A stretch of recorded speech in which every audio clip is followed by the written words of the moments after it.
먹고 산다. 아직도 그런 일이 있을까 싶은데요. 하지만 가정폭력은 여전히 발생하고 있고 줄어들지 않고 있습니다. 오늘 이 시간에는 가정폭력에 대해서 알아보는 시간 가져보려고 하는데요. 이상민 변호사 모셨습니다. 네, 안녕하세요, 변호사님. 예, 안녕하세요. 네, 일주일 만에 뵙습니다. 예, 네, 오늘은 가정폭력에 대해서 좀 여쭙고자 하는데요. 제가 가정폭력 좀 자료를 찾아봤는데 깜짝 놀랐어요. 연간 1만 건이 넘는, 1만 건 가까이 되는 가정폭력이 발생하고 있더라고요. 아니, 도대체 어디서부터 이렇게 발생이 되는 건지 그 이유가 뭔지 궁금합니다. 예. 지금 1만 건이라고 하셨지만은 신고된 것만 1만 건이지 아마 신고되지 않는 사건까지 합하면은 그것보다 아마 몇 배는 더 될 걸로 보입니다. 원인이야 여러 가지가 있겠습니다만은 가장 주된 게 배우자의 외도가 제일 많습니다.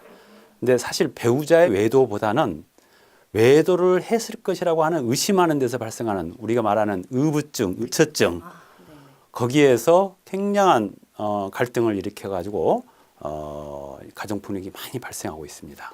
특히 요사이 어제 헌법재판소 간통죄 폐지로 인해 가지고 앞으로 가정폭력이 더 많이 발생할 것이라 그런 우려도 사실 있는 건 사실입니다.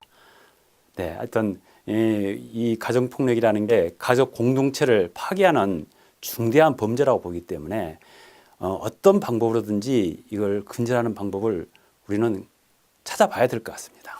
네, 저는 몰랐어요. 그 의처증과 의부증 때문에 이렇게 가정폭력이 많이 발생하는지는 또 새로운 걸 알게 됐는데요.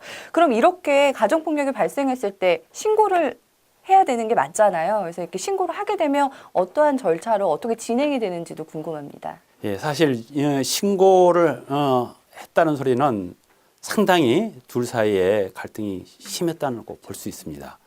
예, 우선 아까도 말씀드렸듯이 가정폭력은 가족 공동체 그리고 그 가정에 딸린 아동들에 대해서도 심각한 피해가 발생하기 때문에 국가에서는 이를 근절하고 예방하기 위해서 가족폭력 방지 및 피해자 보호 등에 관한 법률에서 여러 가지 그 제도를 가지고 있습니다.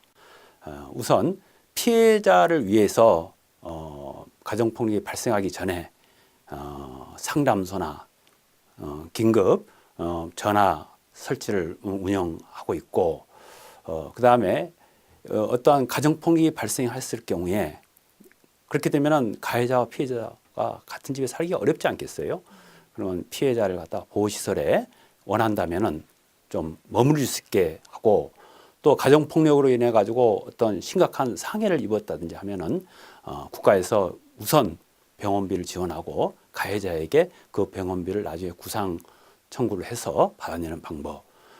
그 다음에 이제 그 가정폭력에 입은 선의의 그 피해 아동들을 위해서 치약을 우선 지원하고 더 나아가서 장기간에 어떠한 가정폭력에 의해서 같이 살 수 없는 그런 경우에 임대주택 입주권을 갖다 우선적으로 부여하는 등 여러 가지 제도를 가지고 있습니다.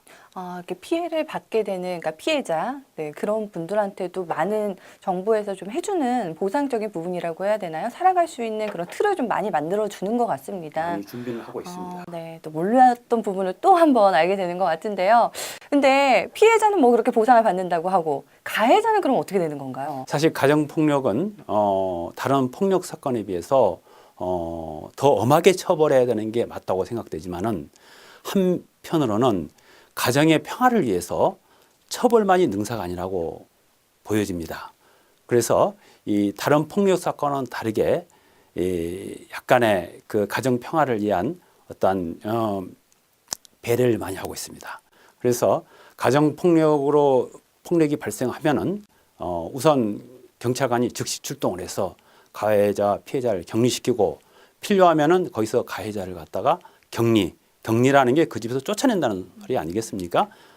쫓아내고 심한 경우에는 유치장에 가두기도 하고 어떤 그 보호소 이런 데에도 격리 수용시키기도 하고 이 피해자가 이 가해자로부터 어떠한 접근이나 전화 통화도 못하게 해달라 그러면은 100m 이내 접근 금지, 그리고 통화를 못하게 하는 그런 임시 조치를 취할 수 있게 해놓고 있습니다. 그러나 부부간의 싸움이라는 게 칼로 물베기란 말이 있지 않습니까? 피해자가 가해자를 용서하고 또 가해자가 피해자에 대해서 진심으로 어떠한 사과와 용서를 빈다면은 법은 그 가해자에 대해서 굉장히 관대한 처분을 하고 있습니다. 예를 들어서 검사가 상담 조건부 기소유예에서 아무런 처벌을 받지 않게 할 수도 있고, 또한 법원에서 어떠한 형사 처벌보다는 보호 조치, 아까 말씀드린 100m 이내에 접근 금지라든지 통화를 못하게 한다든지 이 피해자가 피해를 받을 수 있지 않게끔 어떤 보호 조치를 법원이 할 수 있습니다. 그럼에도 불구하고 법원의 그런 보호 조치에 위반됐을 경우에는 그때는 징역 2년 이하의 어떤 처벌을 가할 수 있게 해서, 일단 우선적으로는 가정의 평화를 법은 우선적으로 중점적으로 생각하고 있는 것 같습니다. 2년 이하의 형이면은 그래도 가볍지만은 않은 형이네요. 꽤 무거운 형인 것 같은데, 이제 아무래도 그래도 이 가해를 입힌 쪽이 가족이기 때문에 사실 신고했을 때 바로 이렇게 감옥에 간다 막 이런 생각을 하면은 무서워서 신고를 좀 못하게 되는 것도 있는 것 같아요. 근데 말씀을 들어보니까 신고를 하더라도 충분히 조율 가능하기 때문에 그냥 관가하고 넘어가기보다는 좀 신고를 통해서 효율적으로 해결해 나가는 게 좋은 방법인 것 같습니다. 그렇습니다. 네, 말씀 감사합니다. 고맙습니다. 예. 가정폭력은 신체적 폭력에 국한된 이야기가 아닙니다. 정서적 폭력이나 방임, 그리고 경제적 폭력 등도 이 가정폭력 범주에 속하는데요. 늘 가까이 있어서 그 소중함을 잊었던 가족, 그 가족들에게 어떻게 행동을 했었나 돌아보는 시간을 가져도 좋을 것 같습니다. 고맙습니다.